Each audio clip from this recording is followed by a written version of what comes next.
최근 해외 과학기술 매체들이 내놓은 분석 보고서가 조용히 올라왔을 때 한국 연구자들뿐 아니라 방산업계까지 긴장했다는 이야기가 돌았습니다. 이번엔 미사일도 아니고 전투기도 아니었습니다. 그런데도 해외 전문가들이 한국발 연구 성과를 테이블 위에 올려놓고 열을 올렸던 이유는 하나였습니다. 한국이 사실상 불가능하다고 여겨졌던 1500도급 초고온 공정을 500도 이하로 끌어내렸다는 사실이 국제학계 전체를 뒤흔들었기 때문입니다. 그리고 그 가공되는 주인공은 꿈의 신소재로 일컫는 그래핀이었습니다. 이 때문에 미국과 유럽의 분석기관은 이 데이터를 보자마자 바로 계산에 들어갔다고 합니다. SiC 기판을 1500도 이상에서 구워야만 나오던 그래핀을 한국이 500도 이하에서 그것도 수초 내에 형성시키는 데 성공했다는 것은 반도체 공정의 판도를 거꾸로 뒤집는 사건이었습니다. 해외 매체들은 이 기술이 단순한 소재 혁신이 아니라 장기적으로는 전력 반도체,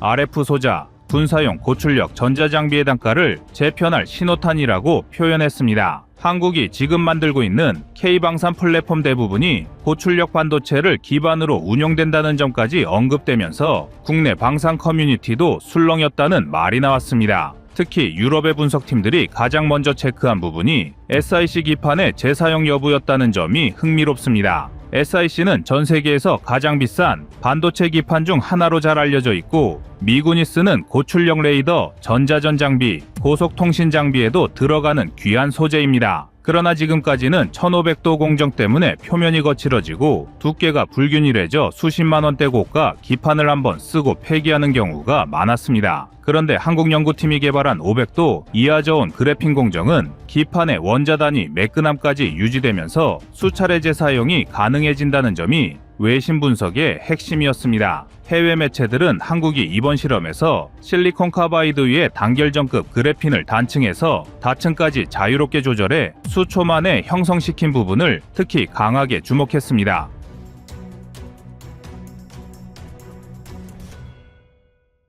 미국 소재 전문지는 니켈 촉매를 도입하는 방식이 에너지 장벽을 크게 낮춰 그래핀 재배열을 안정화시킨 과정이 군용 고출력 반도체 제조와 직결된 혁신이라고 평가했고 한국 언론도 이 연구가 기존 고온 공정의 구조적 한계를 한 번에 무너뜨렸다는 점을 강조했습니다. 해외 분석은 여기서 더 깊어졌습니다. 차세대 전력 반도체인 GaN과 ALN 방막을 저온 방식으로 형성한 뒤 이를 스티커처럼 통째로 떼어내는 2D 에피택시 공정이 가능해졌다는 대목에서 해외 기술자들이 충격을 받았다고 합니다. 이 공정은 지금까지 미국과 일본조차도 극도로 제한된 환경에서만 일부 실험적으로만 성공했던 영역이었기 때문입니다. 그런데 한국 연구팀은 기판 표면을 거의 손상시키지 않은 상태로 고결정 방막을 형성한 뒤 그대로 이종 소재 위에 집적하는 데 성공한 겁니다. 해외 전문가들은 이 기술이 상용화될 경우 GaN 기반 고출력 레이더나 전자빔 장비 제작 단가가 최대 40% 이상 하락할 가능성을 언급했습니다. 한국에선 이 기술을 기반으로 군사용 고출력 모듈의 국산화를 크게 끌어올릴 수 있다는 분석까지 이어졌습니다. 해외 매체는 한국이 이번 실험을 통해 고온 공정을 완전히 대체할 가능성을 보여줬다.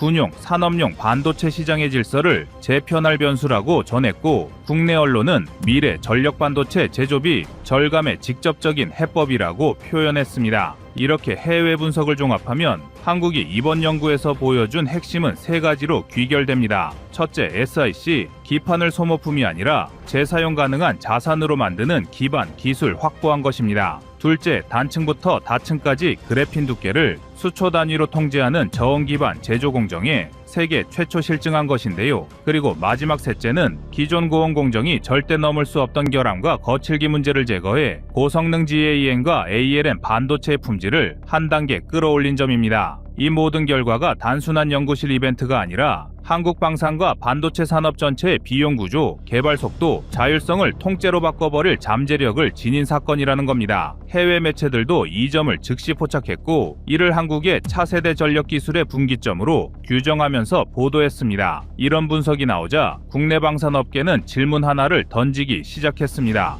이 기술이 실제 무기체계로 연결되면 어떤 변화가 생길까라며 한국 기술자들조차 예상하지 못한 곳에서 반전이 벌어진 셈입니다. 그리고 바로 이 지점이 오늘 영상의 핵심입니다. 해외 분석팀이 두 번째로 눈여겨본 지점은 이번 기술이 기존 반도체 장비 구조를 완전히 다시 짤 수 있다는 가능성이었습니다. 지금까지 고성능 GAN 반도체 공정은 1500도 이상의 고온을 견디는 장비를 따로 구축해야 했고, 이 설비는 유지보수 비용만 해도 매년 수십억 원대가 들어가는 고비용 구조였습니다. 또 이 때문에 생산성도 떨어졌습니다. 그런데 한국 연구팀이 보여준 500도 이하 저온 공정이 산업 전반에 확대되면 고온 장비의 필요성이 크게 줄어들어 반도체 장비 투자 비용 자체를 절반 가까이 줄일 수 있다는 분석이 해외 기술자들 사이에서 빠르게 공유됐습니다. 이 부분은 그동안 장비 투자 부담 때문에 GAN 시장 진입을 꺼렸던 국가들에게 실질적으로 판도를 바꿀 요소였습니다. 해외 전문가들은 특히 한국의 저온 방식이 기존 고온 장비보다 온도 편차가 작아 품질 편차가 줄어든다는 점을 높게 평가했습니다. 온도 오차는 GAN 방막 두께를 흔들리고 그 결과 고주파 소자의 출력이 들쭉날쭉해집니다. 그런데 저온 공정에서는 온도 제어가 쉬워 방막 균일도가 훨씬 안정적이라는 점이 검증됐고, 이 변화가 군사용 고주파 송수신 모듈의 신뢰도를 높일 수 있다는 분석도 나왔습니다. 유럽 분석팀은 여기서 더 나아가 저온 그래핀 기반 방막이 향후 전자빈 무기나 첨단 센서의 열적 안정성을 크게 높일 수 있다는 부분까지 언급했습니다. 기존 무기 체계에서는 출력이 올라가면 발열이 급격히 증가해 장비의 수명과 정확도에 악영향을 줬는데, 새로운 방막 구조에서는 발열 자체가 줄어 전력 효율이 눈에 띄게 개선될 수 있다는 겁니다. 한국군의 장비들이 장시간 작전에 최적화된 이유가 이미 높은 전력 관리 기술에 있다는 점을 알고 있는 해외 군사 분석가들은 이번 기술이 그 구조를 한층 더 강화할 수 있을 것으로 봤습니다. 또 다른 분석 포인트는 이 기술이 가져올 소재 국산화의 연쇄 효과였습니다. SIC는 미국과 일본이 시장 대부분을 장악하고 있는 분야인데, 그동안 한국은 수입 의존도를 피할 수 없었습니다. 그러나 고가 기판을 매번 새로 구매하지 않아도 되는 저온 기술이 자리 잡으면 한국은 수입량을 크게 줄이면서도 일정 수준 이상의 품질을 유지하는 자체 생태계를 구축할 수 있습니다. 해외 분석팀은 이를 한국 방산산업의 공급망 안정성 관점에서 핵심 변수로 평가했습니다. 한국은 최근 대형 무기 수출을 연이어 성사시키며 세계적인 생산량을 소화하고 있는데, 공급망의 불안정이 가장 큰 리스크로 꼽혀왔습니다. 그런데 SIC 재사용 기술이 상용화되면 장비 제작 주기가 단축되고 원가 부담이 줄어들면서 수출 프로젝트의 안정성이 크게 높아지는 효과가 발생할 것으로 해외 매체들은 예상했습니다. 해외 군사기술 전문가들은 또 하나의 흥미로운 관측을 내놓았습니다. 한국이 이번 연구에서 보여준 생산 속도는 기존 그래핀 제조 방식보다 10배 이상 빠르게 측정되는데, 이는 차세대 무기 개발에서 가장 중요한 개발 속도를 한국이 다시 한번 앞당길 수 있다는 신호라는 겁니다. 무기 체계는 기술이 빨라질수록 패권이 이동합니다. 한국은 이미 K방산 분야에서 납기 속도로 세계 시장을 흔들고 있는데, 저온 그래핀 공정은 앞으로 첨단 전자장비가 들어가는 모든 무기 체계의 개발 속도 우위를 제공합니다. 해외 분석가들은 이 기술이 본격적으로 적용되면 드론, 레이더, 위성, 지상 레이저 장비 등에서 한국이 한 차례 기술적 스퍼트를 낼 수 있다고 전망했습니다. 실제로 해외 기술 보고서에서는 한국이 그동안 축적한 공정자동화 기술과 저온 그래핀 기술을 결합하면 장비 모듈 제작 시간이 지금보다 최대 20% 가까이 단축될 수 있다는 계산도 등장했습니다. 이런 분석들이 이어지자 해외 전문가들은 입을 모아 한 가지를 말했습니다. 한국이 1500도를 500도로 끌어내린 건 단순한 온도 변화가 아니라 첨단 무기 체계의 생산 공정을 재설계할 수 있는 패러다임 시프트라는 겁니다.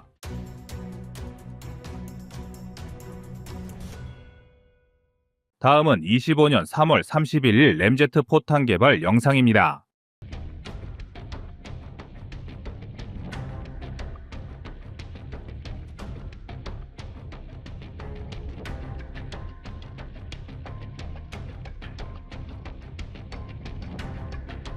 대한민국이 세계 세 번째로 강력한 포탄을 개발했습니다. 현재 한국을 제외하고 미국과 노르웨이가 대표적으로 램제트 포탄 개발을 주도하고 있습니다. 하지만 최근 대한민국은 한국 토종기업인 풍산에서 개발한 155mm 램제트 포탄의 시험 발사에 성공하며 최대 100km의 사거리를 기록해서 전 세계의 이목을 집중시켰습니다. 과거에는 미국이 2023년 애리조나주 유마 시험장에서 실시한 테스트에서 기존 포탄의 사거리를 크게 뛰어넘는 성과를 보였습니다. 하지만 공식적인 사정거리는 알려지지 않았는데요. 또 노르웨이는 방산기업 남모를 중심으로 최대 90km의 사거리를 목표로 한 155mm 램제트 추진 포탄을 개발 중입니다. 사실 풍산이 램제트 포탄 연구를 본격화하기 훨씬 이전인 2015년 말 일부 방산 관계자들은 K-램제트 프로젝트라는 가칭을 붙여 극비리의 실험용 탄체를 여러 번 시험 발사한 적이 있었습니다. 이 실험은 ADD의 협조로 지상에서 추진체 연료의 연소 특성만을 분리 측정하던 단계였는데 당시엔 여력학적 제어 문제와 탄 내부 폭발 위험성이 워낙 높아 실물 스펙에 근접한 시험은 엄두도 못 내던 상황이었다고 합니다. 하지만 이때 획득한 추진제 안정화 데이터가 훗날 풍산이 램제트 포탄 연구를 대폭 가속화하는데 결정적인 토대가 되었다는 비화가 있습니다. 이런 이야기는 일반에는 거의 알려지지 않았지만 이 사전 실험 데이터로 인해 풍산이 단시간 내에 자체 램제트 포탄을 만들어낼 수 있었던 핵심 동력이었습니다. 그래서 준비했습니다. 오늘은 한국이 개발한 세계 최강의 램제트 포탄에 대해 알아보겠습니다.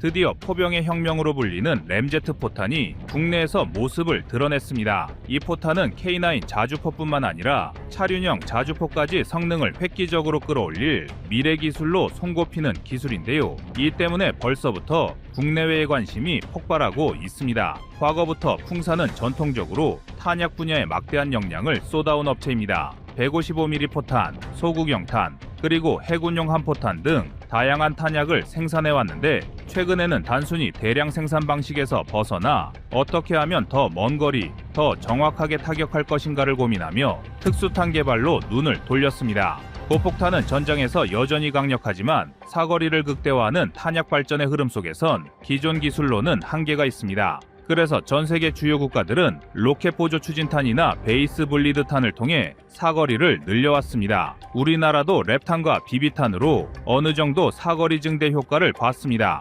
하지만 램제트 포탄은 이보다 한 단계 더 발전된 기술로 포탄이 비행 중 공기를 흡입해 연소실에 주입해 연료를 태우면서 추진력을 얻는 방식입니다. 여기서 흥미로운 부분은 이 램제트 방식이 단순해 보이지만 사실상 구현이 굉장히 어렵다는 데 있습니다. 포탄 내부에는 폭약이 실려 있는데요. 그런데 여기에는 램제트 엔진이 작동하기 때문에 높은 온도를 발생시켜 내부 안정화가 매우 까다롭습니다. 연료가 한꺼번에 연소되면 공중 폭발 위험이 커질 뿐만 아니라 고속으로 압축된 공기가 제대로 제어되지 않으면 포탄 궤적이 틀어지기도 합니다. 그런데 풍산이 이번 시험 발사에 성공했다는 건 이미 상당한 수준의 여력학 제어 기술과 둔감 장약 기술을 확보했다는 뜻입니다. 그리고 한국의 램제트 포탄이 중요한 건 사거리를 100km 넘게 늘릴 수 있다는 점입니다. 현재 K9 자주포는 일반 탄약으로 약 40km 정도의 사거리를 내는데 램제트 포탄을 적용한다면 지금보다 2배 이상 늘린 100km 권역의 원거리 표적을 타격할 수 있게 됩니다. 사실상 이제는 전술 지대지 미사일이나 다연장 로켓급으로 사거리가 확장되는 셈이라 포병 운용 개념에 큰 변화를 몰고 올 것으로 전망합니다. 앞서 소개한 내용으로 노르웨이의 남모 같은 업체는 이미 램제트 포탄을 세계 시장에 알렸고 미국도 차세대 화포 사업을 통해 이를 130km 이상 날려보내는 실증에 성공했다고 합니다. 독일이나 프랑스 등 포병 분야 강국들도 개발에 박차를 가하고 있다고 알려졌으니 이 램제트 포탄은 분명 글로벌 게임 체인저가 될 가능성이 높습니다. 이런 상황에서 풍산이 시험 발사에 성공했다는 소식은 한국이 램제트 분야에서 결코 뒤처지지 않는다는 분명한 신호로 읽힙니다. 최근 해외에서 K9 자주포의 성능이 재평가되며 주문이 폭증하고 있는데 그동안 탄약 수출은 크게 활성화되지 못했던 것이 사실입니다.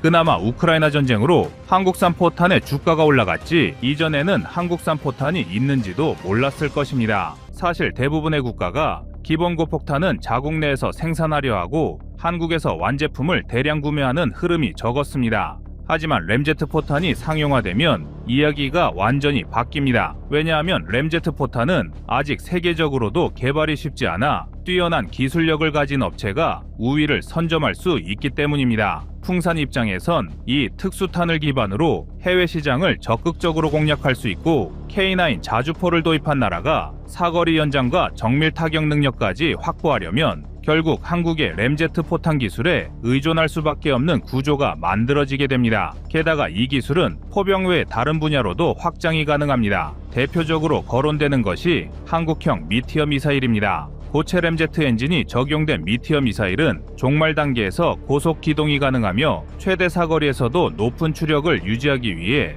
램제트의 연소 기술이 핵심이 됩니다. 이번 풍산의 램제트 포탄 성과는 곧 고체 연료 엔진 설계 노하우를 쌓았다는 의미이고, 이는 향후 공대공 미사일, 공대지 미사일 등 항공무장 개발에까지 연결될 전망입니다. 물론 램제트 포탄 개발이 완전히 끝났다고 보긴 이릅니다. 풍산은 2026년 12월까지 연구 개발을 지속하고 전투 배치까지 목표로 삼고 있는데, 각종 시험 평가와 실전 배치 전 검증 단계를 거쳐야 하는 과제는 남았습니다. 그래도 이번에 사거리 100km급 시험 발사에 성공했다는 점은 해외 시장에서 상당히 크게 주목할 만한 점입니다. 최근 우크라이나 전쟁에서도 포병이 얼마나 강력한지 재조명되었습니다. 러시아군은 막대한 양의 견인포, 자주포, 그리고 보유 탄약을 통해 초창기에 우크라이나군을 강하게 압박했습니다. 하루 10만 발 이상의 포탄을 퍼붓는 전술은 얼핏 구식으로 보이지만 상대가 버틸 수 없는 물량 공세가 되기도 했습니다. 반면 우크라이나군은 서방에서 지원한 소량의 자주포를 최대한 효율적으로 사용하면서 사거리가 길고 정밀도가 높은 하이마스 등으로 러시아 후방을 타격해 큰 성과를 거두기도 했습니다. 결과적으로 드러난 것은 현대전에서도 여전히 포병의 역할이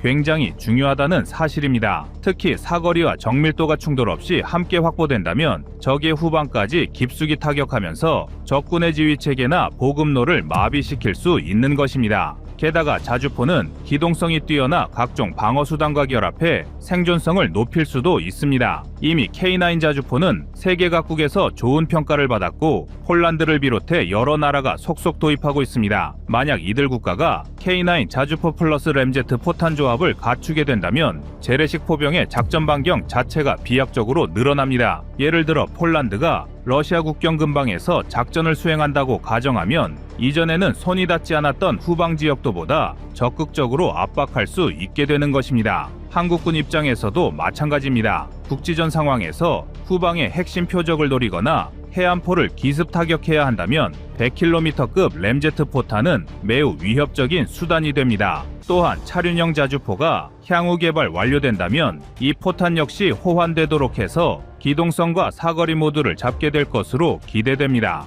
풍산은 이번 시험 발사 이후 내부적으로 램제트 포탄의 추가 성능 개선과 양산 체계 구축에 박차를 가할 것으로 예상됩니다. 무엇보다 국내에서 램제트 기술을 독자 개발했다는 상징성이 크기 때문에 국방부나 방위사업청에서도 적극적 지원을 할 가능성이 높습니다. 만약 2026년 전투 배치가 현실화된다면 실제 야전 배치 시점은 예상보다 더 빨라질 수도 있습니다. 이 램제트 포탄이 K9 자주포의 다음 개량형인 K9A3나 신규 차륜형 자주포용으로 최적화될 것이라는 관측이 지배적입니다. 램제트 포탄이 기계적 화학적 특성이 까다로운 만큼 포신의 내마모성 강화나 포탑의 구조적 보강 같은 부분도 함께 진행될 텐데, 한국은 이미 수많은 자주포를 보유하고 있으므로 이들 플랫폼에 일괄 적용한다면 방대한 전력 상승 효과를 기대할 수 있습니다. 해외 시장만 보더라도 호주, 폴란드, 노르웨이 등이 이미 K9 자주포를 구매하거나 운영하기 시작했고 사거리를 늘릴 수 있는 탄종에 대한 갈증이 큽니다. 풍산의 램제트 포탄이 합리적인 단가와 높은 신뢰도를 갖춘다면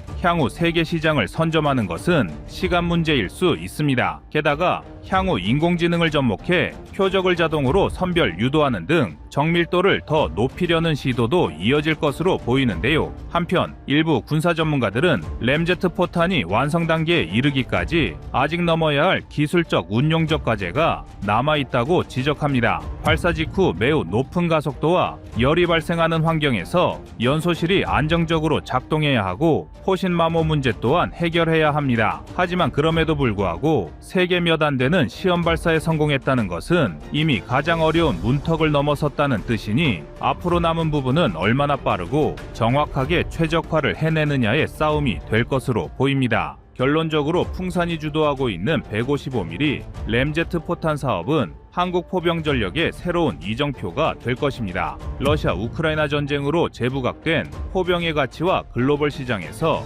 K9 자주포가 누리는 인기를 고려하면 이 램제트 기술은 향후 한국 방산 산업 전반에 엄청난 파급 효과를 낼 가능성이 높습니다. 기존엔 탄약 수출이 제한적이었더라도 이렇게 세계적으로도 개발 난도가 높은 특수탄에 대한 수요는 늘어나기 마련입니다. 이미 자주포는 충분히 검증된 한국산 무기 체계로 자리 잡았으니 그 다음은 이 무기를 더욱 강력하게 만들어줄 탄약이 필요한 것은 당연한 일입니다. 풍산이 이번에 얻은 램제트 엔진 설계 노하우는 미사일 분야에도 직결되면서 국내 군사 기술의 시너지 효과를 극대화할 것으로 기대됩니다. 앞으로 국산 램제트 포탄이 전력화되는 순간 K9 자주포는 사실상 중단거리 미사일 수준의 타격 범위를 확보하게 됩니다.